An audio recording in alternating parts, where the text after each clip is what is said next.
Přeji krásný den. Tentokrát si ukážeme, jak nanopina funguje v koupelně.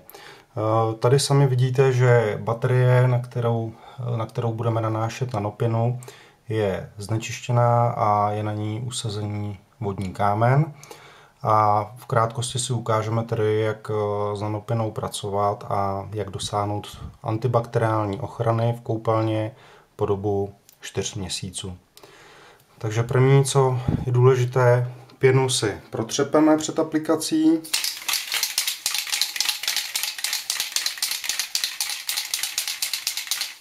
Tak, to stačí. Aplikace je naprosto, ať vůbec práce jako s pěnou takovou, je naprosto jednoduchá. Naneseme na načištěný povrch.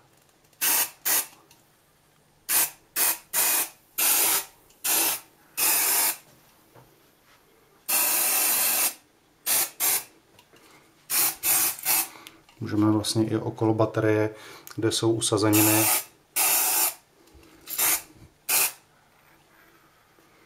Můžeme si to ukázat i na sprchové baterii.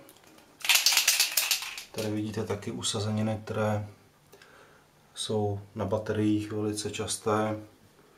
A s nanopinou stačí opravdu ošetřit a skvrny se vám nebudou dále vytvářet.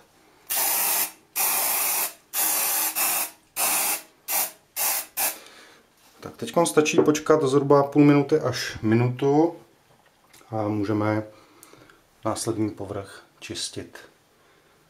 Tady na této baterii už doba uplynula, takže vidíte sami, pěna, která se vytvořila na baterii, tak nám čistí ten povrch. Teď jenom jednoduše rozetřeme. Vyčistíme.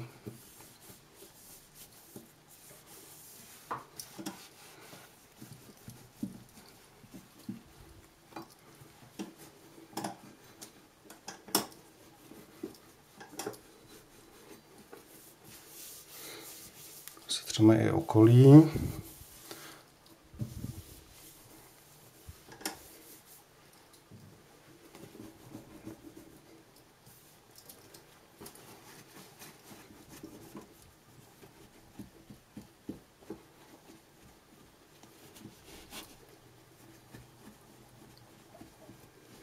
Je potom důležité taky po ošetření nechat baterii nebo jakýkoliv povrch, s kterým pracujete a je ošetřený nanopinou, tak zhruba hodinku nechat odpočívat.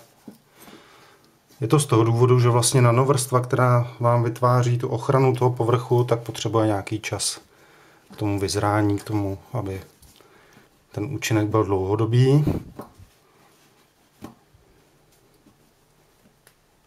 Tak tady už vidíte, jak se nám baterie krásně leskne. Veškerý ten vodní kámen nám zmizel. Vidíte sami, že jsem použil jenom obyčejný hladký hadr. U toho bych taky zmínil, že nepoužívat mikrovlákna, takže jakýkoliv hadr, který je z mikrovláken, nebo jako jsou například švédské utěrky, tak nejsou žádoucí z toho důvodu, že by nám neodvedli tu práci a ta nanovrstva by se nám mohla smít. Tak, teď už jenom doleštíme. Tady vidíte výsledný efekt. A ten nám zůstane po dobu těch 4 měsíců. Tak mezi tím si můžeme ještě ukázat baterii druhou. Tady zase vidíte, že jenom lehce setřeme.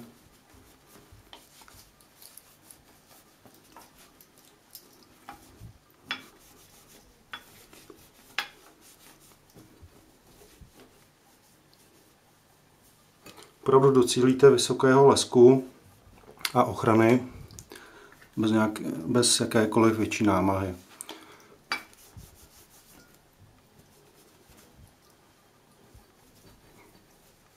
Tak, takhle doleštíme.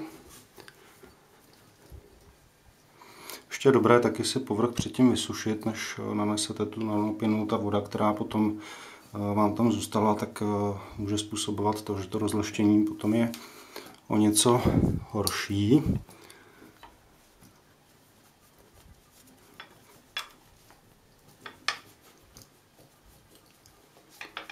všechny ty záhyby, kde jsou, nebo veškeré ty místa, které jsou hůře přístupné, není problém ušetřit i třeba houbičkou nebo nějakým kartáčkem. Tak.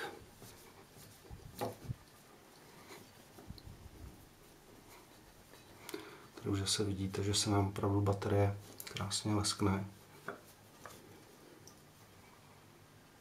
Vodní kámen nám zmizel.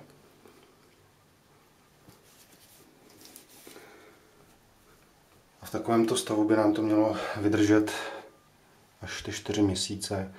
Je to všechno v závislosti na údržbě, jak často se sprchujete. To znamená, že voda, která přijde do kontaktu s povrchem vyčištěním, nám zároveň tu baterii čistí, takže nemusíte dále používat žádnou chemii. To znamená úspora finančních prostředků za jakékoliv jiné čistící prostředky, úspora času, protože Nanopina nám v jednom kroku čistí, chrání a zároveň vytváří antibakteriální povlak. Já vám přeji hezký den a těším se s vámi na shledanou při dalších videích. Za společnost Nanofine.